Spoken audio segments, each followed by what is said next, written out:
All right. So what we going? I guess we can do command ability. Yeah, that was the fifth one. Okay. Alrighty.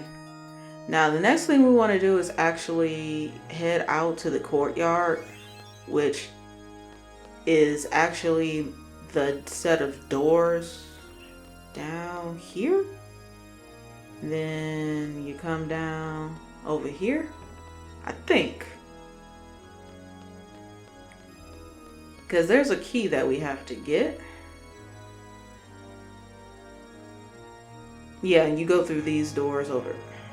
Oh, well, this always confused me. See, that's where the other team is at. So you come through these doors and you'll be in the courtyard area.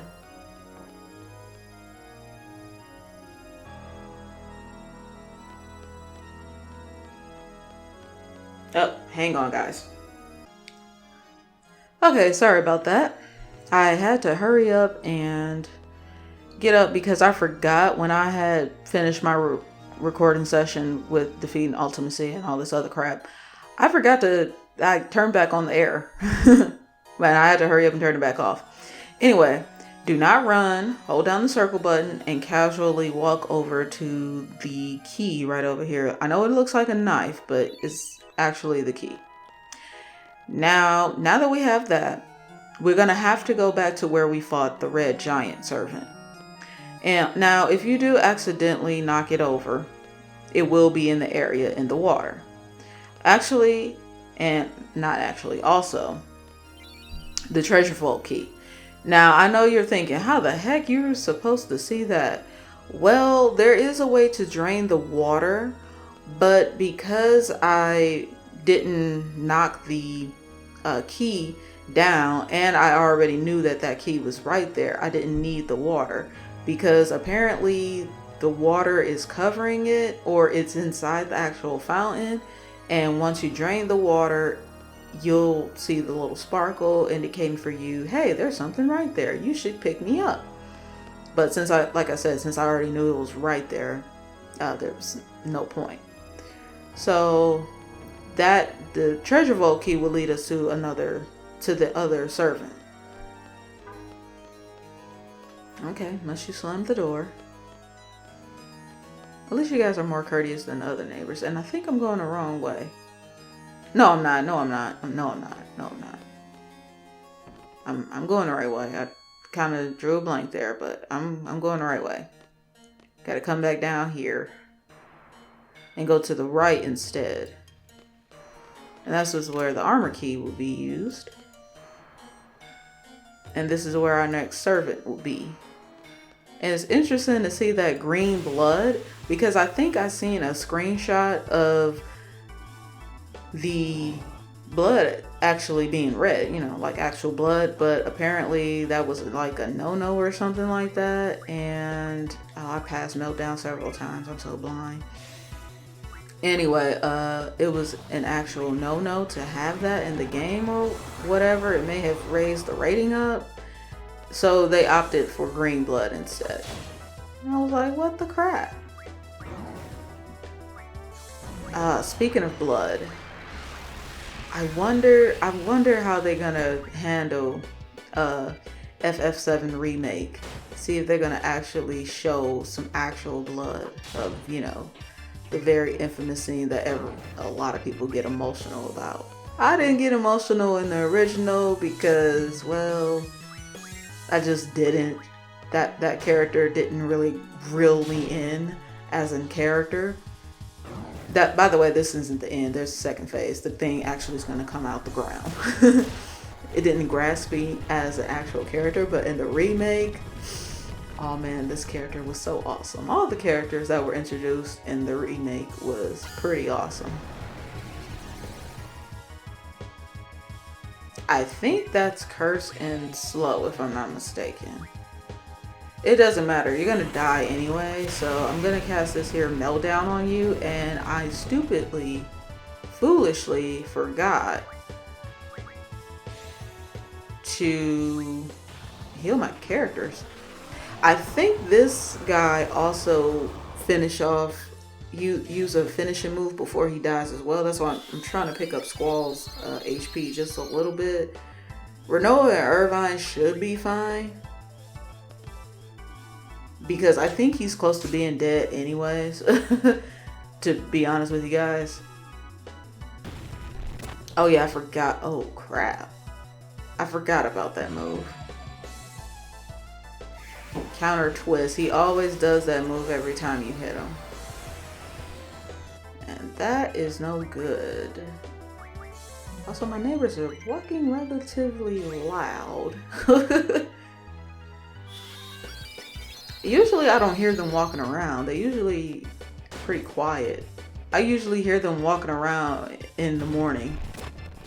And it kind of scares me a little bit because I'm still adjusting to the fact that I live in an actual apartment and not in a townhouse. Oh crap, that's not good. Yep, that's not good at all. Because you're about to die. Because I have no control over you.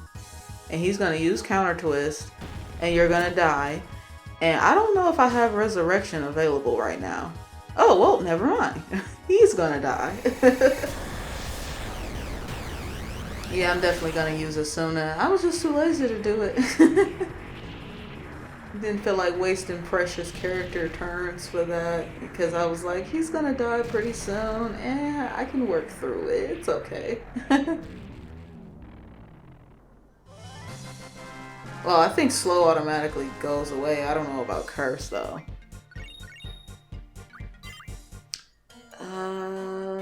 Let's see. Oh, I do have resurrection. I draw. Doesn't matter. Okay.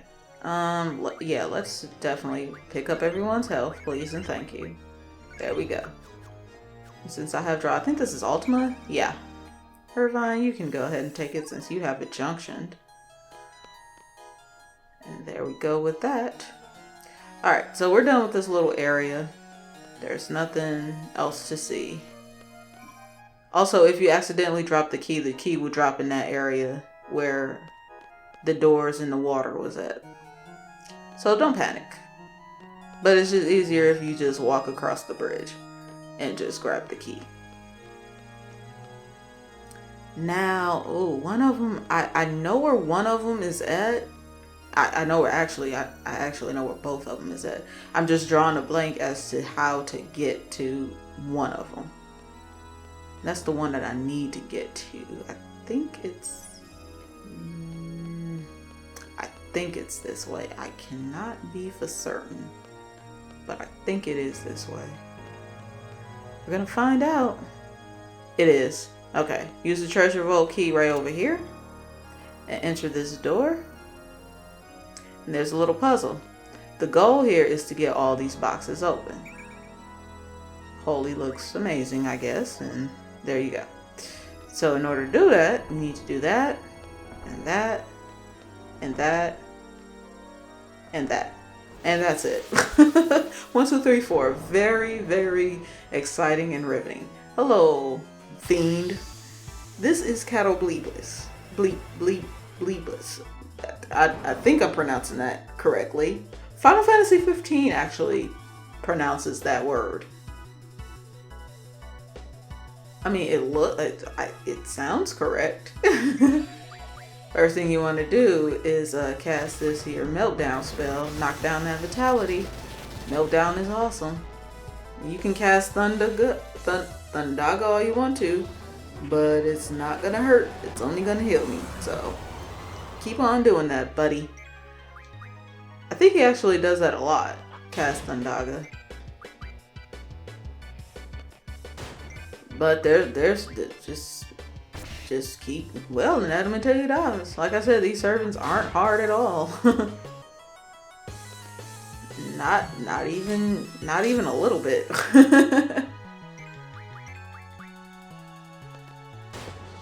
They're fairly simple and fairly straightforward.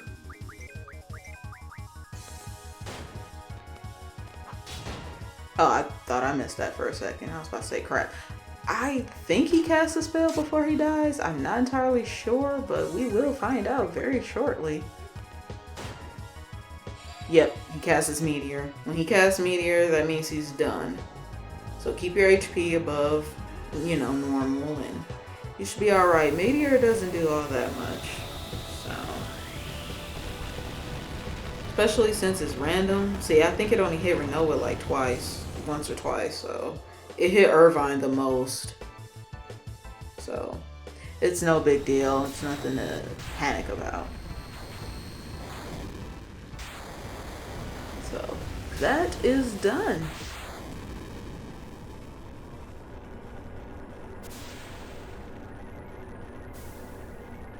Whew. Let out a nice yawn. Been exhausted from work lately. Feels good to have the weekend off. Alright, one more boss to take on. And that is Tiamat. Tiamat. I think that's how you pronounce it. He's a dragon. He's a dragon, and he actually looks cooler than Bahamut in this game. But yeah, you may have heard of him in other Final Fantasies. I think he's in Final Fantasy VI. I played Final Fantasy VI long ago, but it's definitely been a very long time since I've played it. But I do want to say he is in Final Fantasy VI. I want to say he's in 1, like in the remake on the PSP. But I could totally be wrong on that too.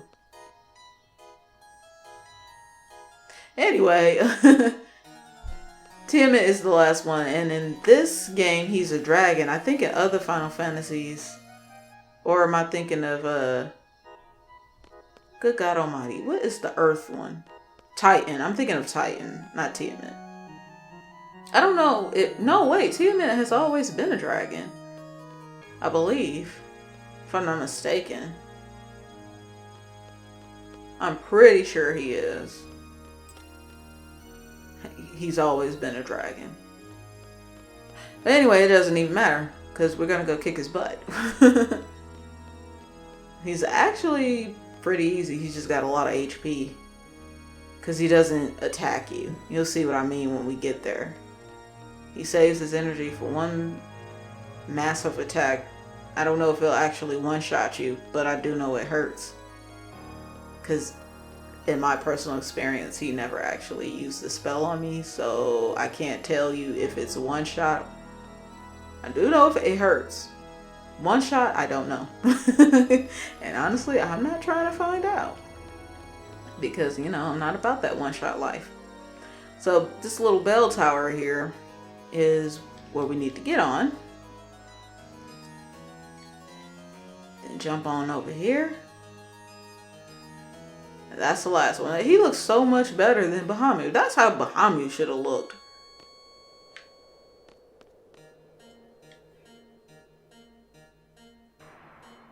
He just looks so much cooler. Like his whole design is so much better. Alright, so like I said before, this guy doesn't actually hit you. He spends the entire time floating there in pace for the match, or the fight, or whatever. And he pretty much just charges up for a move called Dark Flare. And you don't know this until it's actually spelled out. A prompt will show up, first starting with D-A-R, so on and so forth, until it spells out Dark Flare. Like that. Once it spells out Dark Flare, he casts the move. So cast Meltdown and wail on this thing, and you should be okay. Even if you should be okay, even without the aura spell, without using spamming Squall's Lemon Break, you should be fine. And this is the move that I was getting confused up with Bahamut, because I thought Bahamut did it until I actually, got him, earlier into the Let's Play, and I was like, oh, wait a minute, wrong boss. This was the boss that I was talking about. But yeah, he spelled, like I said, I don't know if it will one-shot you. I do know it hurt. One-shotting, I'm not entirely sure, and I'm not trying to find out. This thing has a lot of HP, so if you think you're not going to make it, go ahead and put your pride aside and spam Squall's Bazookin if you have to. But we're good. He only got to F. I still have the LARE. So we were still good. We had like a few seconds left before he actually did anything. And it also helps that Squall and Irvine has magic junction onto their speed. I think Irvine has auto haste. I don't make use of it until the final boss because I honestly forgot in the original recording session, and I actually forgot up until now. So having that good speed is also very helpful. But that is it. That's all the servants. So now that we've taken care of all the servants, we could have actually been, took on Ultimecia. But I did want to show you guys how to navigate through her castle. So if you wonder how to get to her, well, she's actually not that far away. That's stop. That's not important. Just follow on outwards, and about a screen later, you'll be there. So there will be some inconsistencies between these two videos and the next video. I do fight Omega Weapon, but I won't actually upload that video until after the Let's Play is completed because Omega Weapon is considered a super boss. I could have waited on Ultimate Weapon, but I didn't. But I do fight Omega Weapon before actually fighting Ultimecia, so there may be some discrepancies, but it's nothing major or nothing. Like, no one levels up. I think I do level up my characters one time off screen because everyone, well, Squall and Irvine are divisibles of 5, and you don't want that for Omega Weapon because it casts level 5 death off rip, so you don't want that.